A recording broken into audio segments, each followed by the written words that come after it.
was supposed to be a night of triumph. Jake Paul, fresh off his victory over Julio Cesar Chavez Jr., strode into the club with the swagger of a man who had just made history. His entourage cheered, bottles popped, and flashing lights danced across the velvet walls. Every head turned as he approached the DJ booth, ready to celebrate this career highlight with the soundtrack of his choice. But when the bass dropped and the familiar opening tag, Mustard on the beat, Ho gave way to Kendrick Lamar's latest anthem, Paul froze.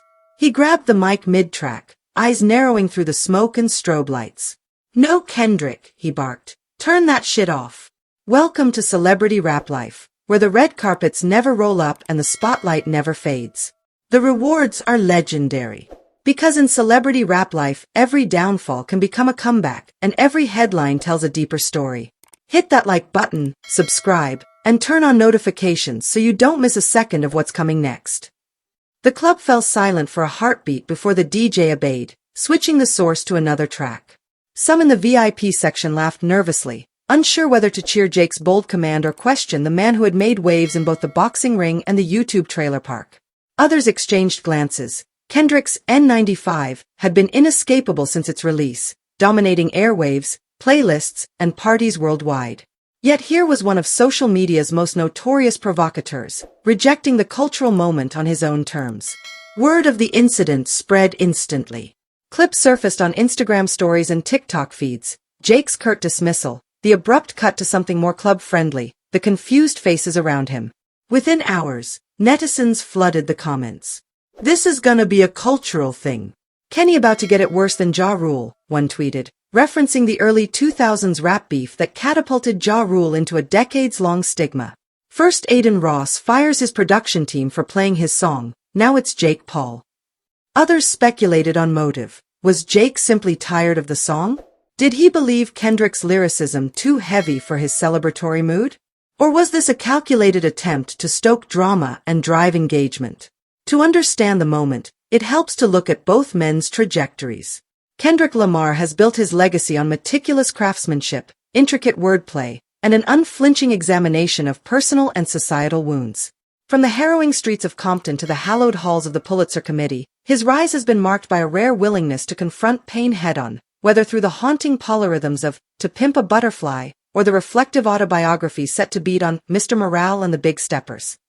His music isn't designed for light-hearted celebrations. It's a mirror held up to listeners, forcing them to examine their own complicity and resilience. Jake Paul, by contrast, engineered his fame through controversy, stunts, and an uncanny knack for turning every move into content. He moved from Vine to YouTube, then into the ring, blazing a pathway marked by both massive pay-per-view numbers and endless online feuds. Paul's brand thrives on immediacy. He demands attention, provokes reactions, and monetizes every ripple he creates.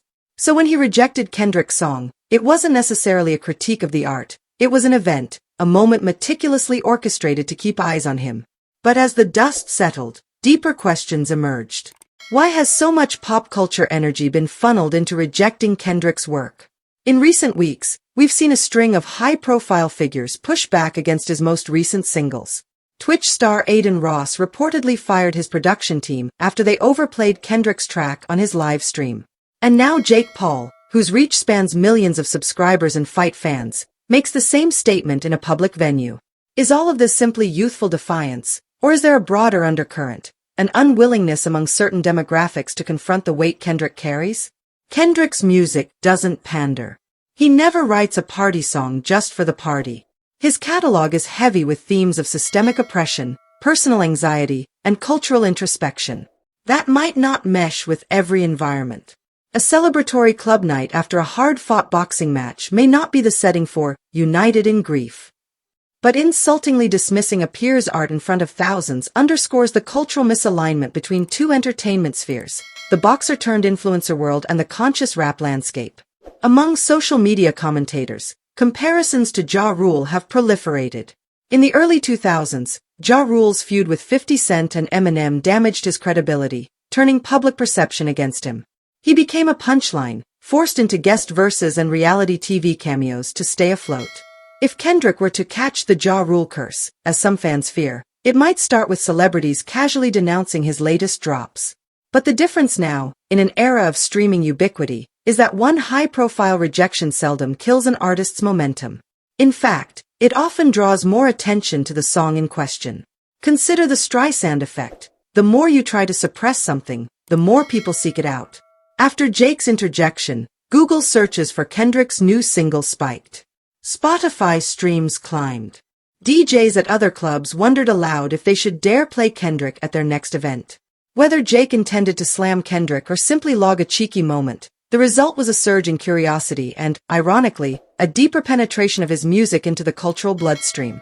The incident also highlighted how generational tastes diverge. Club DJs often curate for an instant response: heavy bass, simple hooks, catchy refrains. Kendrick's art demands patience, layered metaphors, shifting cadences, abrupt sonic transitions. It's more suited to headphones and reflective late-night drives than haze-filled dance floors. Yet Kendrick has never tailored his craft for the masses. He trusts that the message finds its audience, even if that audience listens on repeat rather than shouts along. That trust has paid off. Despite, or perhaps because of, these public rejections, Kendrick's album continues to break records. It remains atop the rap charts, secures Grammy nominations, and powers sold-out arena dates. He's a laureate in a genre that often prizes flash and immediacy, yet he remains relevant, his influence seeping into everything from fashion runways to academic syllabi. Jake Paul's momentary stand against No Kendrick may end up being a footnote, another stunt in his highlight reel. But it underscores a tension at the heart of contemporary hip-hop, the clash between music as commodity and music as art. Jake views songs as interchangeable tracks in a celebratory playlist. Kendrick views them as carriers of weighty truth. Neither perspective is inherently wrong. They simply inhabit different artistic universes. Back in the club, the celebration moved on. Jake raised another drink, the DJ cued a chart-topping dancehall remix, and the crowd resumed its revelry. Meanwhile, Kendrick's song, briefly silenced, continued to echo across social media realms, online charts, and dedicated fan playlists. It became a moment of comic relief, a meme generator, and a talking point for cultural critics. In the days that followed, other celebrities weighed in. Some supported Jake's right to reject the track in his domain. Others defended Kendrick's brilliance, reminding detractors that his legacy rests on far more than one song. A handful took the opportunity to blend both worlds, recommending DJs create Kendrick club edits or dance routines that mesh his weighty bars with up-tempo production. Ultimately, the flashpoint serves as a reminder. Cultural power doesn't lie in who silences a track in a crowded club, but in who shapes the soundtrack of our lives. Kendrick Lamar's reach extends far beyond the nightclub bouncer's ear. His words slip into earbuds on bustling sidewalks, midnight drives, and suburban bedrooms. They spark conversations in college lecture halls and paint murals in city corridors. Jake Paul's jab may have briefly turned heads, but it's Kendrick's verses that linger. They outlast the bass drops, the flashing lights, and the ephemeral thrills of victory nights. In a world craving both entertainment and truth, one man chose to celebrate a personal triumph by rejecting art. The other continues to forge a legacy by speaking to the soul of a generation.